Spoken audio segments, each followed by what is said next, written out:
नमस्कार दोस्तों, मैं सौरभ अग्निहोत्री। स्वागत है आप सभी का हमारे यूट्यूब चैनल में।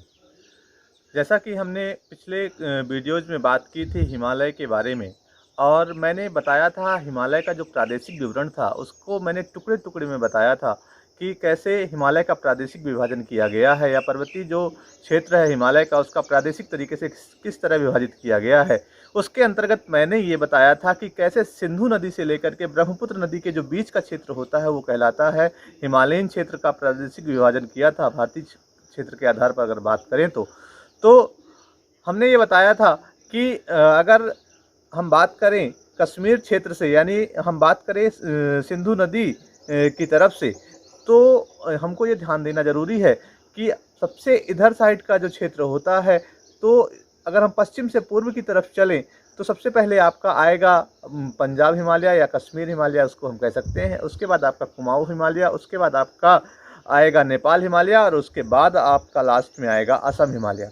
अब इनको किन नदियों के बीच में डिवाइड किया गया है, ये अगर हम बात करें तो सबसे पहले बात करते हैं पंजाब हिमालय की। तो पंजाब हिमालय जो होता है इसका जो क्षेत्र होगा यह है आपका सिंधु नदी से लेकर के सतलज नदी के बीच का जो क्षेत्र होता है वो कहलाएगा आपका पंजाब हिमालय, और सतलज नदी से लेकर के काली नदी या शारदा नदी के बीच का जो क्षेत्र होगा वो कहलाएगा आपका कुमायूं हिमालय या गढ़वाल हिमालय। और उसके अलावा अगर हम बात करें तो काली नदी और तीस्ता नदी के बीच का जो क्षेत्र होगा वो कहलाएगा आपका नेपाल हिमालय, और तीस्ता नदी और आपके ब्रह्मपुत्र नदी के जो बीच का क्षेत्र होगा वो कहलाएगा आपका कौन सा, असम हिमालय। ठीक है, तो ये जो हिमालयन रेंज डिवाइड किया गया है उसमें अगर हम बात करें इनका क्षेत्र कितना क्या होता है, तो और कौन सबसे ज़्यादा चौड़े क्षेत्र में फैला हुआ है, तो सबसे ज़्यादा क्षेत्र में फैला हुआ है आपका नेपाल हिमालय, लगभग 800 किलोमीटर। नेपाल हिमालय के बाद आएगा आपका असम हिमालय। असम हिमालय की बात करें तो लगभग 750 किलोमीटर के आसपास का जो क्षेत्र है वो ये है आपका असम हिमालय का। उसके बाद आपका आएगा पंजाब हिमालय, लगभग 560 किलोमीटर का जो क्षेत्र है ये आएगा आपका पंजाब हिमालय, और लगभग 320 किलोमीटर का जो क्षेत्र होता है ये होता है आपका कुमाऊँ हिमालय का। अब हम बात करें, अगर सबसे पहले बात करें कश्मीर हिमालय की, तो जो कश्मीर हिमालय होता है तो यह पर्यटन की दृष्टि से बहुत ही महत्वपूर्ण क्षेत्र होता है। और यह जो क्षेत्र होगा हमने बताया आपका कि सिंधु नदी से लेकर के सतलज नदी के बीच का जो क्षेत्र होता है ये होता है, और इसका निर्माण जो हुआ था वो टर्शरी युग में हुआ था।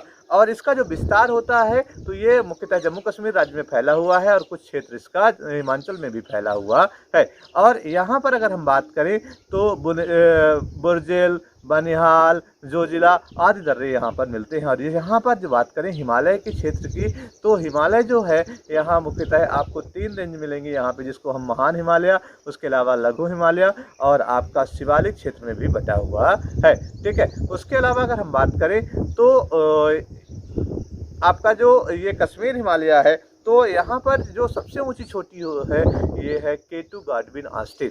और हमने यहाँ पर और भी बताया है कि ये जो क्षेत्र है तो बहुत ऊंचाई होने के कारण, हिमाच्छादित क्षेत्र होने के कारण यहाँ पर आपको कई सदाबहानी नदियाँ मिलती हैं, जैसे आपका सिंधु हो गया, चिनाब, झेलम, रावी आदि नदियाँ यहाँ पर मिलती हैं, जो कि वर्ष भर जल की आपूर्ति करती रहती हैं। उसके अलावा अगर हम बात करें तो ये जो दर्रा है, इन दर्रों से आप भारत से चीन या भारत से पाकिस्तान जाने के लिए आप रास्ता प्राप्त कर सकते हैं। ठीक है, उसके बाद हम बात करें अगर, तो दूसरा दर्रा यहाँ पे है बनिहाल दर्रा। एक क्वेश्चन पूछा जाता है कि बनिहाल दर्रा के बारे में और क्या क्या क्वेश्चन आ सकते हैं। तो जम्मू से श्रीनगर जाने के लिए अगर किसी दर्रे को पार करके जाते हैं तो हम बनिहाल दर्रे से ही जा सकते हैं।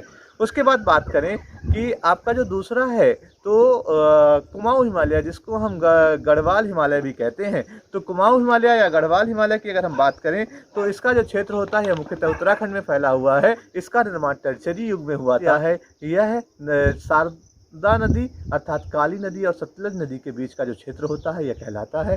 ठीक है, और यहाँ पे अगर हम बात करें तो कुछ मुख्यतः दर्रे देखे गए हैं जो कि भारत से तिब्बत को जोड़ने का काम करते हैं, या फिर वहाँ जाने के लिए रास्ता डिसाइड करते हैं। जैसे आपका शॉर्टकट में मैंने बताया था मालिनी से याद रखिएगा, माना, नीति, लिपुलेख और एक दर्रा मिलेगा आपका थागला। तो यहाँ पर पिंडारी, मिलान, केदारनाथ, गंगोत्री, यमुनोत्री, केदारनाथ, बद्रीनाथ आदि ये ग्लेशियर हैं जहाँ से सदाबहनी नदियाँ जैसे गंगा, यमुना, मंदाकिनी जैसी नदियाँ यहाँ पे निकलती हैं। तो उत्तराखंड जो क्षेत्र होता है, यहाँ पे अगर हम बात करें तो जो कुमाऊँ हिमालय का जो क्षेत्र है, इसमें मध्य हिमालय के अंतर्गत इसकी जो ऊंचाई है वो लगभग 3500 से 4500 मीटर के बीच है, ठीक है। और अगर हम बात करें कि अगर हिमालयन रेंज में अगर देखा जाए कि सबसे अच्छे अगर कहीं पे प्लेस अगर देखे गए हैं तो ऐसी कुमाऊँ हिमालय में जैसे शिमला हो गया, मसूरी हो गया, नागटिबा हो गया, यह ऐसे जो है यहाँ पर कुछ आपको पर्यटक प्लेस मिलेंगे, ठीक है। उसके बाद अगर हम बात करें नेपाल हिमालय की, तो नेपाल हिमालय का जो क्षेत्र होता है वह काली नदी और तीस्ता नदी के बीच का जो क्षेत्र होता है, यह जो क्षेत्र होता है यहाँ पे अगर बात करें तो विश्व की सबसे ऊंची चोटी माउंट एवरेस्ट, उसके अलावा कंचनजंगा, मकालू। उसके अलावा अगर हम बात करें नेपाल हिमालय में तो इसी क्रम में मध्य हिमालय में आपको महाभारत रेंज भी देखने को मिलता है। और इसके अलावा यहाँ पर कई घाटियाँ देखने के लिए मिलती हैं जिसमें महान हिमालय और लघु हिमालय के बीच काठमांडू घाटी स्थित है, ठीक है। और अगर हम बात करें तो इसका जो क्षेत्र होता है मुख्यतः नेपाल में होता है और इसका कुछ क्षेत्र जो होता है सिक्किम में भी देखा जाता है। यहाँ पर अगर हम बात करें तो कंचनजंगा जैसी ऊंची चोटियाँ भी प्राप्त होती हैं, ठीक है। उसके अलावा अन्नपूर्णा, गौरीशंकर, धौलागिरी भी यहीं पर देखी गई हैं जहाँ से अन्य सदाबहनी नदियाँ निकलती हैं जिनमें आपको घाघरा, गंडक, कोसी और उनकी सहायक नदियाँ देखी गई हैं। उसके बाद अगर हम बात करें असम हिमालय, तो असम हिमालय को पूर्वी हिमालय के नाम से भी जाना जाता है और असम हिमालय का जो क्षेत्र होता है वह आपका तीस्ता नदी से लेकर के ब्रह्मपुत्र नदी के बीच का क्षेत्र होता है। और आपको एक चीज़ और ध्यान रखना है कि जो असम हिमालय का जो क्षेत्र होता है यहाँ पर शिवालिक की जो रेंज है यह आपको मध्य हिमालय में मिलता हुआ प्रतीत होता है। और यहाँ पर क्या होता है, पहाड़ियाँ जो होती हैं तो ऊंची ऊंची पहाड़ियाँ हैं और हिमाच्छादन भी है। जैसे यहाँ पर ज़्यादा हिमाच्छादन होने के कारण यहाँ पर भी कुछ महत्वपूर्ण सदाबहनी नदियाँ निकलती हैं, जैसे आपका सुबनसिरी नदी देखी गई है। उसके अलावा यहाँ पर कंचनजंगा और नामचा पर्वत जैसे महत्वपूर्ण पर्वत श्रृंखलाएँ देखी गई है। बोमडिला, अलोंग पासी घाट, गंगटोक जैसे कुछ महत्वपूर्ण पर्यटक स्थल भी देखे गए हैं। उसके अलावा यांग्याप दर्रा जैसा महत्वपूर्ण दर्रे भी यहाँ पर देखे गए हैं। अगर हम बात करें बोमडिला, दिफू, यांग्याप, यहाँ पे कुछ महत्वपूर्ण दर्रे देखे गए हैं। जैसे मैंने आपको पिछले वीडियो में बताया था कि ब्रह्मपुत्र नदी अगर बात करें तो भारत में किस दर्रे को पार करके प्रवेश करती है, तो ब्रह्मपुत्र नदी आपको याद रखना है कि यांग्याप दर्रे से होते हुए भारत में प्रवेश करती है। तो ये कुछ महत्वपूर्ण चीज़ें थी जो इनको आपको ध्यान रखना है, ठीक है। तो मैंने क्या क्या बताया है, अगर प्रमुख तरीके से ध्यान दें, शॉर्टकट में अगर बात करें तो हिमालय का जो प्रादेशिक विवरण है मुख्यतः 4 भागों में डिवाइड किया गया है। 4 भाग याद रखना है, कौन कौन सा, पंजाब हिमालय, उसके अलावा कुमाऊँ हिमालय, तीसरा आपको याद रखना है नेपाल हिमालय और चौथा आपको याद रखना है कौन सा, असम हिमालय। उसके अलावा आपको इनका क्षेत्र याद रख लेना है, यहाँ पे कौन कौन से दर्रे निकलते हैं, ठीक है, और उसके अलावा कौन कौन सी नदियाँ इस क्षेत्र से निकलती हैं, ठीक। इसके अलावा इसका विस्तार कहाँ तक है याद रखना है, तो जिससे आपको पेपर में एक भी क्वेश्चन इससे संबंधित छूटने ना पाए, ठीक है।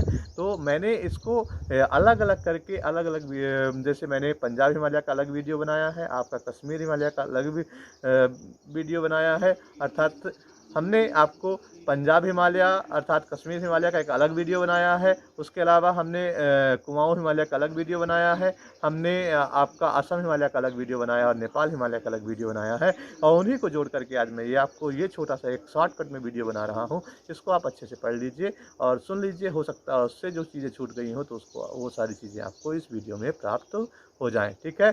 तो तैयारी बना के रखिए, हो सकता पेपर कब हो जाए, ठीक है।